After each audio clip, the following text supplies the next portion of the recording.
வேண்டுதல் வேண்டாமை இலானடி சேர்ந்தார்க்கு. யாண்டும் இடும்பை இல. வெறுப்பு வெறுப்பு இல்லாத கடவுளின் திருவடிகளை பொருந்தி நினைக்கின்றவர்க்கு எப்போதும் எவ்விடத்திலும் துன்பம் இல்லை. பாண்டிய மன்னர்கள் காலத்தில் வைகை ஆற்றின் தென்கரையில் திருப்புவனம் என்ற அழகான ஒரு கிராமம் இருந்தது. அது ஒரு செழிப்பான காலம். எங்கு பார்த்தாலும் பச்சை நிறமாகத்தான் காட்சியளிக்கும். அந்த ஊரில் வளவன் என்ற ஒரு படகோட்டி வாழ்ந்து வந்தான். அவனுக்கு வைகை ஆற்றில் தென்கரையிலிருந்து வடகரைக்கு மக்களையும் பொருட்களையும் படகு போக்குவரத்து செய்வதுதான் தொழில். வளவன் ஒரு நல்ல மனிதன் மற்றும் சிவபக்தன்.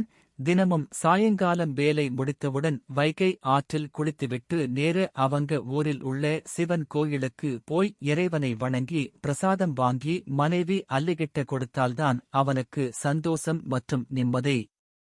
வளவனுக்கு 2 மகன்கள். 2 பேரும் சின்ன குழந்தைகள். மகிழ்ச்சியாக குடும்பத்தை நடத்தி வந்தனர். மழைக்காலம் வந்தது. 2-3 நாள் தொடர் மழை. வீட்டை விட்டு வெளியே யாரும் வர முடியாத நிலைமை.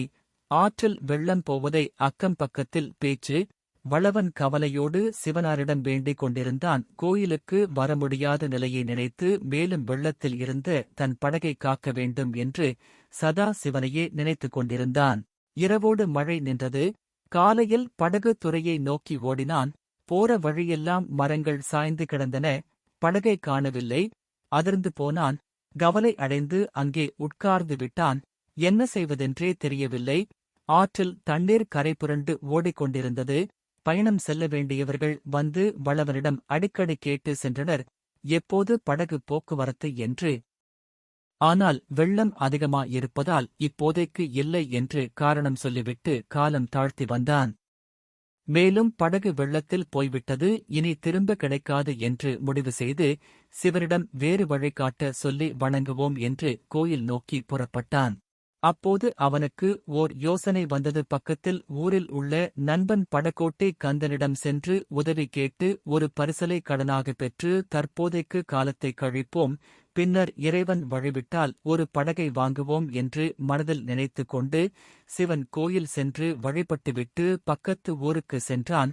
கந்தனை பார்த்தவுடன் அழுகை வந்துவிட்டது. கந்தன் அவனை தேற்றினான். கவலைப்படாதே நண்பா, என்னிடம் என் தந்தையின் பரிசல் இருக்கிறது. அது பயன்படாமல் வீணாகிக் கொண்டிருக்கிறது. உனக்கு அதை தருகிறேன். நீ எவ்வளவு காலம் வேண்டுமானாலும் வைத்திரு என்றான். இருவரும் படகு துறைக்கு சென்று தன் படகில் பரிசலை ஏற்றி திருபுவனம் வரை வந்து இறக்கிவிட்டு சென்றான் கந்தன். வீட்டுக்கு சென்று நடந்ததை கூறி அல்லியிடம் கண் கலங்கினான்.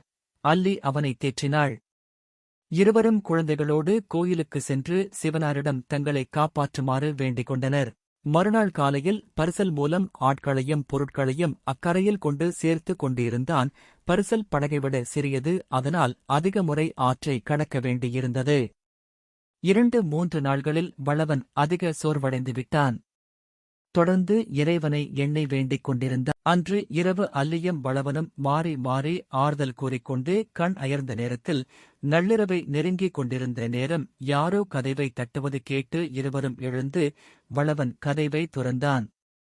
வெளியில் ஒரு கம்பீரமான ஒரு உருவம் தனிமையில் கதவருகே நின்று கொண்டிருந்தது. வளவன் வந்திருப்பது இராஜாங்க வேலையாள் என்பதை புரிந்து கொண்டு வணக்கம் வைத்து உள்ளே வரும்படி அழைத்தான்.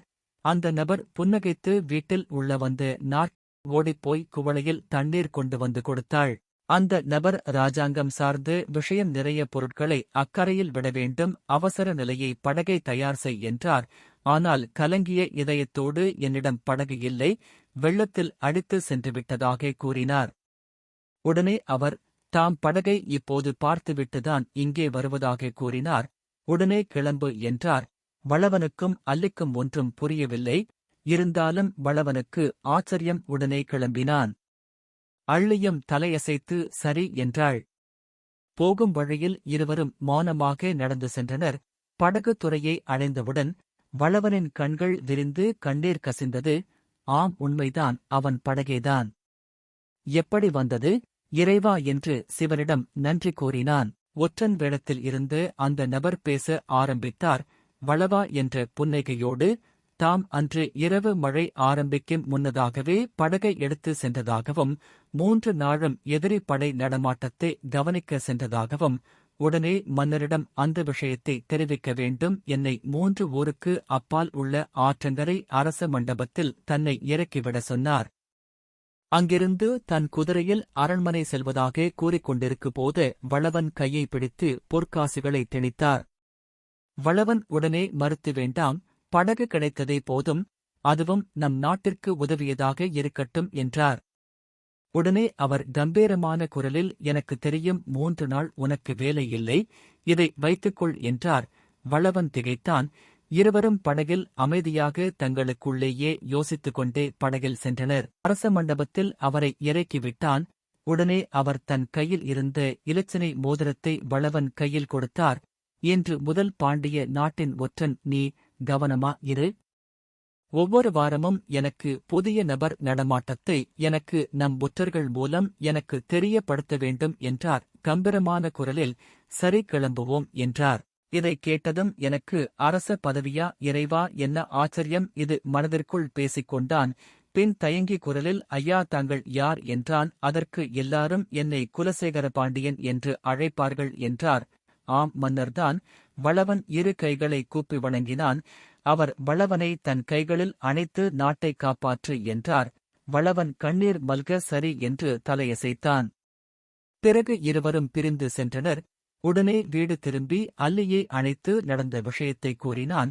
இருவரும் சந்தோஷமாகி காலையில் குழந்தைகளோடு சிவனார் கோயிலுக்கு சென்று வேண்டி நன்றி தெரிவித்தனர். இருவரும் மன்னனை நினைத்து நெகிழ்ந்தனர். இக்கதை மூலமும் நாம் அறிவது என்னவென்றால், இறைவன் மிகப்பெரியவர், எதையும் விருப்பு வெறுப்பு இல்லாமல் சாத்தியம் ஆக்கும் வல்லமை படைத்தவர். தன்னை நம்பியவர்களை ஒருபோதும் இறைவன் கைவிடுவதில்லை. மேலும் இக்கதையில் வந்த திருப்புவனம் சிவன் கோவில் புஷ்பவனேஸ்வரர் கோயில் என்றும் அழைக்கப்படுகிறது. இது சிவகங்கை மாவட்டத்தில் உள்ள திருப்புவனத்தில் வைகை ஆற்றின் தென்கரையில் அமைந்துள்ளது. இது பாடல் பெற்ற பாண்டிய நாட்டுத் தலங்களில் ஒன்றாகும். மேலும் மூவர் பாடல் பெற்ற தலம். திருஞான சம்பந்தர், அப்பர், சுந்தரர் ஆகிய மூவராலும் பாடப்பட்ட தலம் இதுவாகும். முன்னோர்களின் பாவ வினைகள் நீங்கி அவர்களுக்கு முக்தி கிடைக்க திருப்புவனம் தலத்தில் மோட்ச தீபம் ஏற்றி வழிபடுவது சிறந்தது என்று கருதப்படுகிறது. காசியை விட இந்த தலம் மேலானது என்ற ஒரு கருத்தும் உள்ளது.